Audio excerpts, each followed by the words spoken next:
Vamos começar dando continuidade aqui ao nosso módulo 2. E hoje essa aula vai falar sobre razões para se relacionar. Eu achei muito legal quando eu escolhi o título e comecei a elaborar o material para essa aula.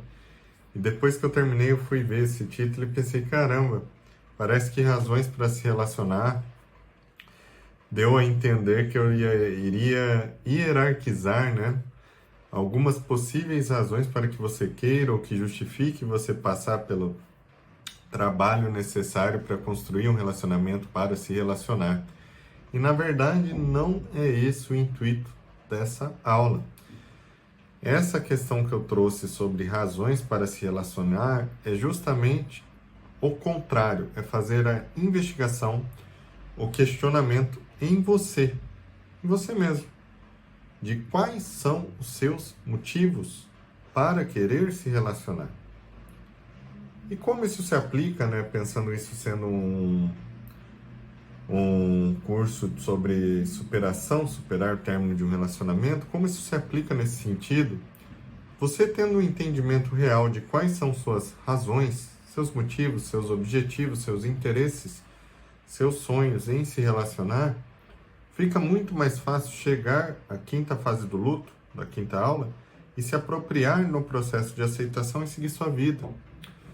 Porque quando você faz essa investigação interna, você realmente olha para dentro, para o fundo da sua alma, e você se questiona: por que diabos eu quero um relacionamento de verdade, do fundo do meu coração? Por que eu quero isso?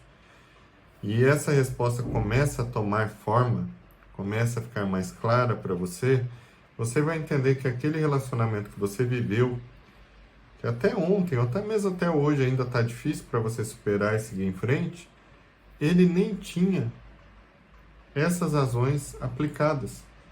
Você não vivia nele as razões reais pelo motivo que você queria ter um relacionamento. E essas razões não existindo nessa relação quebrada que veio a falir, vai deixar você mais seguro, mais segura, para conseguir sim ser mais racional sobre as suas emoções. Perceba o que eu estou falando. Quando eu falo de racional, é você ser racional no sentido de pensar sobre o que você sente e o que você quer. É um conceito muito diferente de coach, guru aí falando que é razão versus emoção, o que é mais importante, o que não é. E eu sei disso porque eu recebo perguntas, muitas perguntas na comunidade, em redes sociais, em curso, de pessoas que questionam se a razão é mais importante que a emoção, como que é, se eu tenho que ser mais racional, mais emocional. E esse, até respeitando, obviamente, seu questionamento, mas sendo muito sincero, é um questionamento juvenil, é um questionamento irreal, ele não se aplica à realidade humana, à nossa realidade. Porque, em última instância, não há como você fazer essa separação da racionalidade e da emoção. As duas trabalham em conjuntos, e elas trabalham juntas, e uma ajuda a outra a formular as decisões necessárias, as posturas necessárias para que você viva bem. E em picos, como eu comentei lá atrás, da função da paixão, lembra? De você ter que conhecer alguém. Então, naquele momento, você se permite ficar mais emotivo, mais emocional, para fazer determinados comportamentos mais exagerados, para se permitir conquistar e ser conquistada. Mas em seguida, a razão vem para um pico maior, onde você tem que abaixar um pouquinho a euforia emocional para tomar as decisões necessárias para que sua vida seja funcional. Então, quando eu falo de razão e emoção, não significa necessariamente que são duas vertentes que trabalham juntos e precisam estar 50% para que você viva bem. Não é por aí. São duas vertentes que precisam de atenção em todos os momentos da vida, e ao decorrer da vida, em alguns momentos você estará mais racional, em outros mais emocional. Só que sempre é preciso estar de olho se em todas essas oscilações de emoção e razão, a sua jornada está sendo direcionada para um caminho onde você tem saúde, você tem prosperidade nos contextos de vida, inclusive na construção do relacionamento íntimo. É ali que você vai conseguir calibrar se essas oscilações estão saudáveis, se é preciso mexer ou não nisso. E para você fazer tudo isso, é fundamental que você saiba por que você quer se relacionar. E por que é fundamental que você saiba o motivo de você querer se relacionar? Para você conseguir ter, além dessa aceitação mais fácil, de chegar nesse quinto ponto, nessa quinta fase do processo de luto com mais facilidade, para que você consiga descartar pseudo-motivos que você racionalizou, deslocou, subliminou, escondeu, que te fizeram se relacionar. Exemplo, uma parte sua quando começou a se relacionar não era só por essa lista de interesses dos motivos reais para que você queria se relacionar. Era também porque você estava carente, já estava cansado de ficar sozinho. Era também porque você encontrou um bom sexo, entrou na zona de conforto de agora poder ter essa relação sexual sem ter que ficar o dia inteiro conversando, batendo palminha, respondendo conversa mole, direct de Instagram, saindo, fazendo social, você já não está na vibe. Era também que você queria ter mais liberdade longe dos seus pais. Então o relacionamento também simboliza essa saída da família, essa saída da posição de filho, filhinha, de ser cuidada ali pelos pais, às vezes até morando em mesma casa, para ir para um relacionamento, onde tem essa simbologia de você ter mais liberdade. E qual é o problema disso? É errado isso? Não, não é errado. Mas essas questões não têm nada a ver com uma construção de um relacionamento. São fugas ou deslocamento seu que você está usando de a possibilidade de se relacionar intimamente com alguém para fugir do desconforto ou do comodismo da sua própria realidade individual. E o que vai acontecer na prática? Você vai desencadear todos os tipos possíveis de problema. Vai ser um relacionamento catastrófico. Seja ele abusivo, tóxico, ou por alienação, aquele relacionamento frio de bom dia, boa tarde, boa noite, que não vira nada e parece que você está namorando um colega, uma colega de trabalho, começa a virar um troço insustentável. As possibilidades para o caos são infinitas, tais como as possibilidades para a criação em ordem, organização, benevolência, também são infinitas. Se você tem essa lista, você vai poder ficar mais firme em você, olhando, um dos motivos que eu quero se relacionar, vamos dar outro exemplo. Eu quero constituir família. Eu fui criado pela minha família, pelos meus pais, tenho irmãos, e eu vejo isso com muito bons olhos e quero isso para mim. Então, se eu quero constituir família, olha que interessante, eu tenho lucidez que eu quero isso, não é, se for tá bom, se acontecer para mim, não, eu quero. Então, todas as minhas decisões para me relacionar com uma mulher ou não, escolher, ficar, aprofundar, vir a namorar, tentar conhecer ou não, já está sendo avaliado com essa bagagem de que se essa pessoa não tem esses interesses e essa característica, principalmente no médio e longo prazo, porque não é uma coisa que dá para chegar e perguntar para alguém que você nem conhece direito se a pessoa quer casar, mas dá para analisar ao decorrer do tempo. Se ela não apresenta isso, possivelmente ela não é uma boa pretendente para mim. Significa que por ela não querer casar ali na frente, é que eu sou melhor que ela ou vice-versa? Não, negativo. Significa que temos interesses diferentes com um relacionamento. Ela quer se relacionar para ter uma companhia ali de vida, ter alguém para ter um acolhimento emocional, conversar e compartilhar as coisas. Eu quero relacionar para fazer isso também, constituir uma família. São interesses diferentes.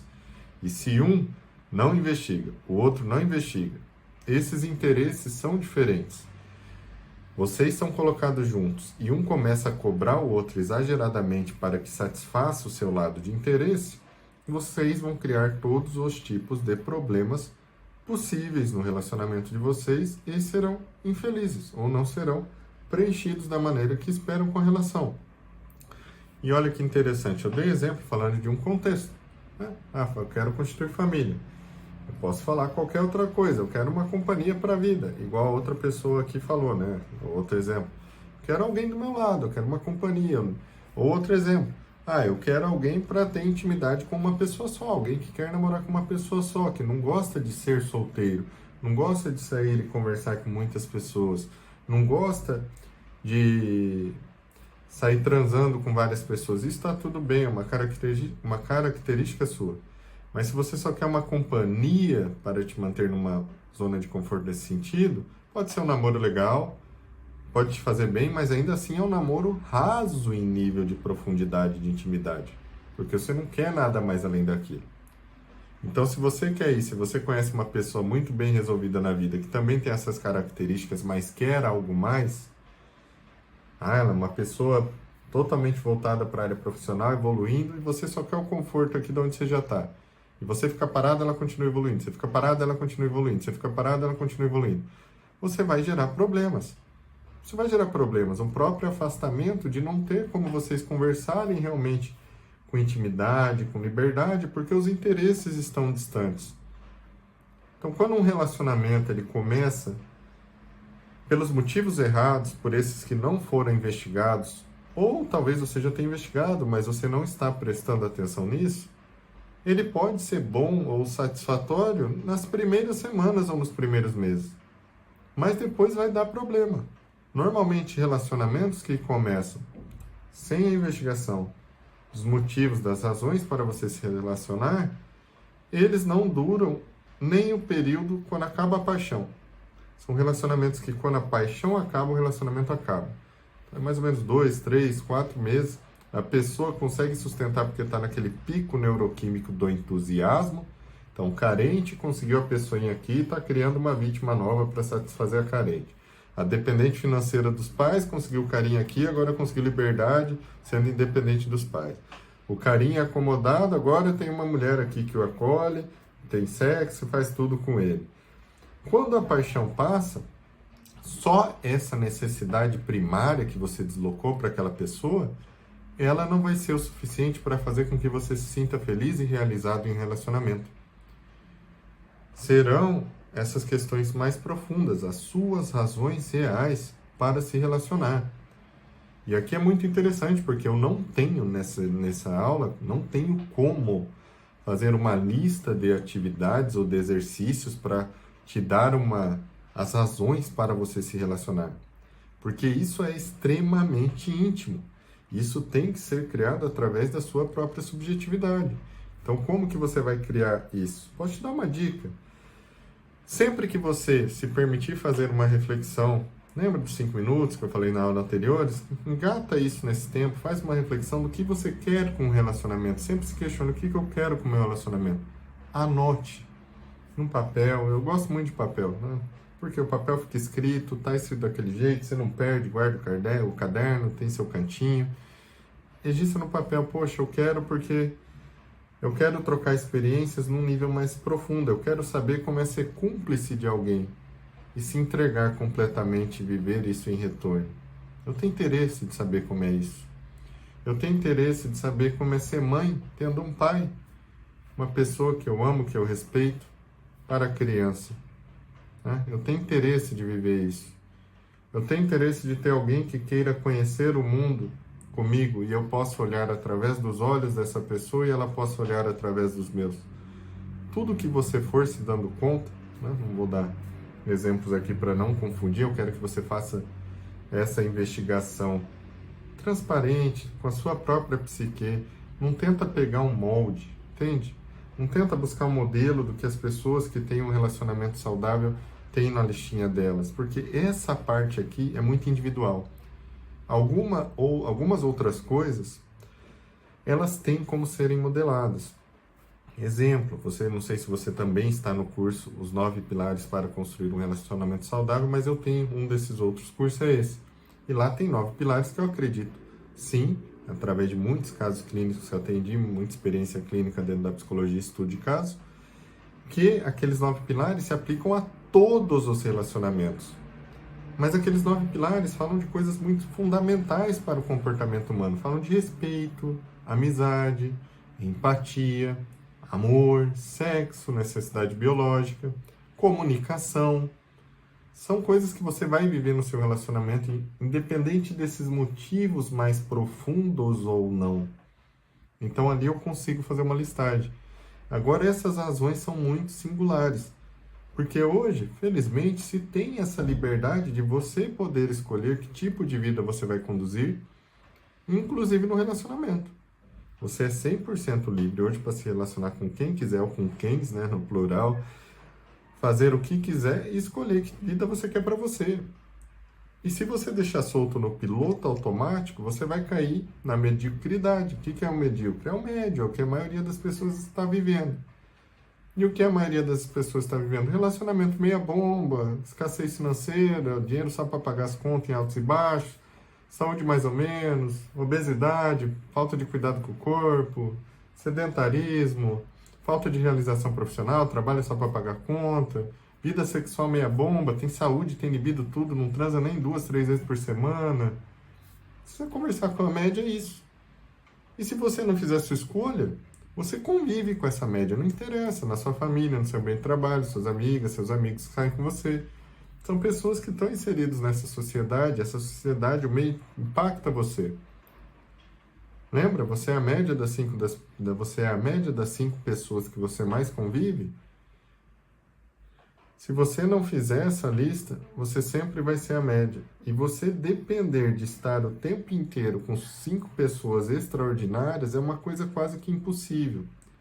Normalmente as pessoas que nós convivemos são aquelas mais semelhantes a nós.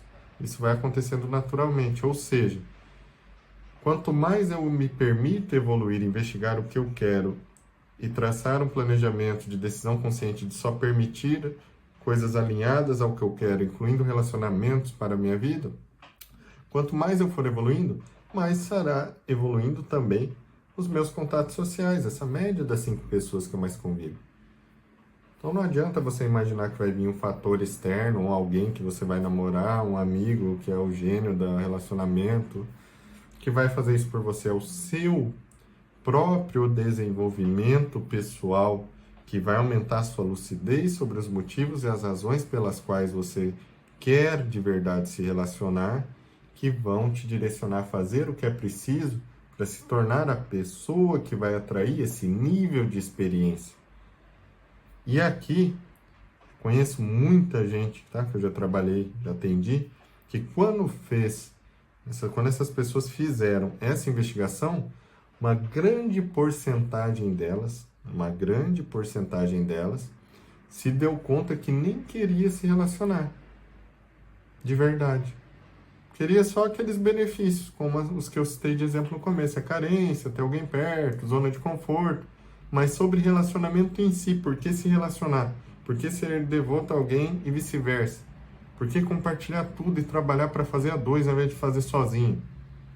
Tinha muito pouco. E se você cair num caminho desse, não fica assustado nem preocupado. Se o seu motivo for, ou os seus motivos forem poucos ou não suficientes, vive sua vida sozinha, toca com alegria, com amor, vai se desenvolvendo. E se for fazendo sentido, se através desse processo você for percebendo que novos motivos, novas razões para que você visualize querer se relacionar de forma positiva e não na escassez, não em carência, forma positiva, em abundância, forem aparecendo, você incrementa na sua lista e se mantém atento. Quando esse processo acontecer, você vai olhar para o lado e vai começar a se sentir atraído por pessoas que têm essas características. E por isso é importante que você dê atenção e foque nas suas reais razões para se relacionar. Tá joia?